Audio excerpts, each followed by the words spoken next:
Little storyteller. The sun smiled on Sunny Meadows School.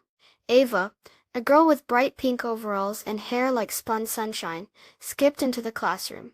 She had a big idea. Let's start a recycling rainbow club, she told her best friend Leo. Leo, who wore round blue glasses and a shirt with little green dinosaurs, thought it sounded fun. Together, Ava and Leo made colorful posters with drawings of happy earths and sparkling blue bins. They put them all around the school. Soon, other kids joined the club.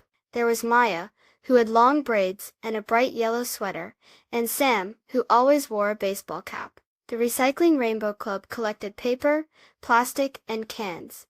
They put them in the right colorful bins. The school started to look cleaner and brighter. Even the teachers noticed. Mrs. Daisy, with her kind smile and a dress covered in flower patterns, gave the club a big thumbs up. One sunny afternoon, the club counted all the recycled things. They had a huge pile. It felt good to help the earth. Ava smiled. Her idea made the school a happier, cleaner place. Being idealistic, wanting good things to happen, really did change Sunny Meadows School. Look, when we recycle paper, we can make new things like books and notebooks. It's like magic for our planet. Please subscribe. Thank you.